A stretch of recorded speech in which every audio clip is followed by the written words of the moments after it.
নতুন একটি ভিডিওতে আপনাদের স্বাগতম। বন্ধুরা, আজকে আমি চলে আসছি অন্যরকম একটি ব্যতিক্রম ভিডিও নিয়ে।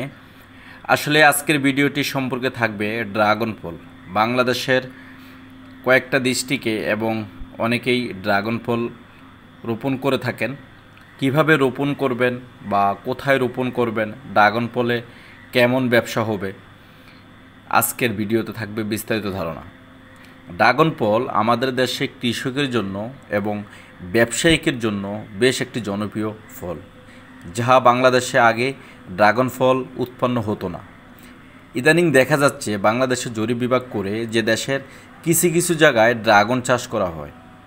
আজকের ভিডিওতে থাকবে বিস্তারিত আলোচনা। আমি আপনাদেরকে বলবো, ড্রাগন খুবই একটি সুন্দর ফল, যেটা আপনি অল্প টাকায় অনেক বেশি লাভবান হতে পারেন। আজকে আমি যে বাগানটি আপনাদেরকে দেখাচ্ছি, এখানে যারা শতাংশ হিসাবে বুঝেন 20 শতক জায়গা, 20 শতক জায়গায় ড্রাগন ক্ষেত মাত্র 5 লক্ষ টাকা খরচ করে ড্রাগন এই বাগানটি করা হয়েছে। প্রতি বছরে এইখান থেকে প্রায় 7 থেকে 8 লক্ষ টাকা ড্রাগন বিক্রি করেন। 5 লক্ষ টাকা ইনভেস্ট করে প্রতি বছরে 7 থেকে 8 লক্ষ টাকা উৎপন্ন হয় শুধু এই ড্রাগন বাগান থেকে।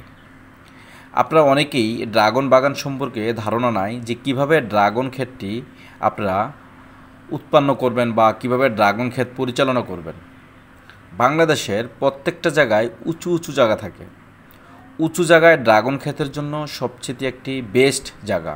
এবং ড্রাগন ক্ষেতে যদি আপনার কখনো পানি জমা থাকে অথবা বর্ষার পানির ছোঁয়া পায়, তাহলে আপনার ড্রাগন ক্ষেতটি টিকবে না। নিচু ভূমিতে ড্রাগন ক্ষেতের ফসল কখনো উৎপন্ন হবে না। ড্রাগন ক্ষেত সবচেয়ে উঁচু জায়গার জন্য সবচেয়ে একটি সুন্দর জায়গা। এবং ড্রাগন ক্ষেত ড্রাগন গাছগুলা বেশি লম্বা হয় না, ঠিক 5 থেকে 6 ফিট লম্বা হয়। ছোট ইলেকট্রিক ফাইলনের মতো ছোট ফাইলন দিয়ে উপরে গাড়ির চাকার টায়ার দিলে ড্রাগনের যেই ঢাল অংশগুলো আছে বিভিন্ন দিকে সরিয়ে ঢালের অঙ্গে অঙ্গে কিন্তু ড্রাগন ফলটি হয়। ড্রাগনে ঠিক কীটনাশক ওষুধ যেভাবে আপনারা ধান খেতে বা বিভিন্ন ফসলে যেভাবে কীটনাশক ওষুধগুলো ব্যবহার করে থাকেন, ঠিক ড্রাগন গাছে এই কীটনাশক ওষুধগুলো ব্যবহার করলে পোকামাকড় থেকে গাছগুলো সুরক্ষিত থাকে। এবং ড্রাগনের যেই ফলটা একেবারে টাটকা ফল, এখানে আপনার সিজনে দেখা যাচ্ছে 200 থেকে 300 টাকা কেজি ধরে বিক্রি করা হয়।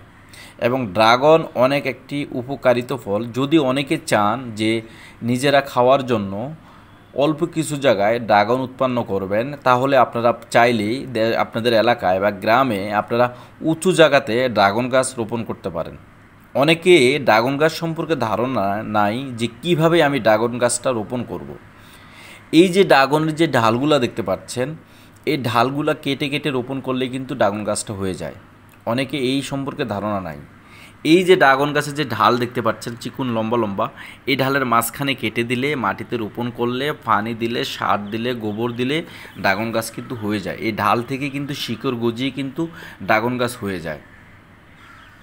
বন্ধুরা, আজকের ভিডিওতে অনেকে আছেন যে কি ফল উৎপন্ন করবেন বা কিভাবে চাষবাস করবেন, কিভাবে ব্যবসা করবেন, আজকের ভিডিওটি সম্পূর্ণ তাদের জন্য। তাই আমি বলবো, যারা উঁচু স্থানে আছে, যাদের বাড়ির বাগান বা বিভিন্ন জায়গায় এবং পাহাড়ি এলাকায় যে উঁচু উঁচু স্থান আছে, তাদের জন্য একটি সুন্দর একটি ব্যবসা আছে, যেটা শুধুমাত্র ড্রাগন ফল। তাই আমি বলবো এখনও সময় আছে, আপনারা ড্রাগন ফলটির দিকে নজর দেন এবং ব্যাপক পরিমাণে ড্রাগন ফল উৎপন্ন হয়। প্রত্যেকটা গাছে প্রায় আনুমানিক 10 থেকে 15 কেজির উপরে ড্রাগন ফল পাওয়া যায় এবং প্রত্যেকটা ঢালের অঙ্গে অঙ্গে ড্রাগন ফলগুলো বের হয়। এই যে ফুলের মতো যেটা দেখতে পাচ্ছেন, এটার ভিতরে কিন্তু লাল এবং সাদা এবং 4 রকমের ড্রাগন ফল হয়। এটার ভিতরে কিন্তু ড্রাগন ফলগুলো হয় এবং ফলটা যখন বাতি হয়, এই যে হলুদ কালারের যেই লতার মতো যেই দেখতে পাচ্ছেন, এগুলো আস্তে করে মজে যায়, কালার চলে আসে, ভিতরের ফলটা তখন ফুটে ওঠে। ঠিক দেখতে পাচ্ছেন টায়ার কিভাবে এই বাগানটা যারা পরিচালনা করে টায়ার কিভাবে বেঁধেছে, আপনারা অবশ্যই দেখতে পাচ্ছেন। তাই আজকের ভিডিওটি ধারণ করা, আমাদের দেশে অনেক কৃষক আছেন যে ড্রাগন গাছ কীভাবে পরিচালনা করবেন। এবং দেখতে পাচ্ছেন এই যে ঢাল চতুর্দিকে, এক গাছের ঢাল আরেক গাছের ঢালের সাথে যায় বেঁকা হয়ে যায়, মাথা থেকে একটু একটু করে কেটে দেওয়া যায়। মাথা থেকে একটু একটু করে কেটে দিলে কিন্তু গাছের কোনো ধরনের ক্ষতি হয় না। তবে মনে রাখবেন বেশি কাটা যাবে না। আপনার ঢালটা যখন বিভিন্ন দিকে চড়াবে, আপনি মাথা থেকে সামান্য পরিমাণ কেটে দিলে আপনার গাছটা সুরক্ষিত থাকবে এবং ভালো থাকবে। এবং গাছের প্রতি সবসময় যত্ন নিতে হবে। ড্রাগন গাছ একটি সুন্দর ফসল এবং ড্রাগন গাছের গোড়ায় মাটিটা একটু হালকা আলগা করে গোবর বা হালকা সাদা সার দিয়ে আপনি ফানি দিতে হবে, তাহলে গাছগুলো ভালো থাকে। ঠিক আপনারা যেভাবে আখ চাষ করেন, আখ চাষটা যেভাবে হয় ঠিক একইভাবে ড্রাগন চাষের রোপণটা সেম। ড্রাগন চাষের রোপণটাও সেম। ড্রাগন গাছটা ছোট থাকতেই আপনি যখন একটা ইলেকট্রিক পাইলনের উপরে দিয়ে উপরে টায়ার বেঁধে দিয়ে আপনি গাছটা যখন রাখবেন, তাহলে আপনার এটা অনেক দিন টিকবে। অনেকে হয়তো বা বাঁশ দিয়ে বা বিভিন্ন ধরনের নষ্ট জাতীয় বিভিন্ন জিনিস দিয়ে বেঁধে রাখেন, মনে রাখবেন এটা একদিনের ফসল না। আপনি এইখানে যখন অনেক সুন্দরভাবে পজিশন নিয়ে কাজ করবেন, দীর্ঘ সময় থাকবে। তাই বন্ধুরা, আজকের ভিডিওটি ধারণ করেছি শুধুমাত্র যারা দেশের বিভিন্ন জায়গায় বিভিন্ন ধরনের ফল রোপণ করে থাকেন বা বিভিন্ন ধরনের গাছ চাষাবাস করে থাকেন তাদের জন্য।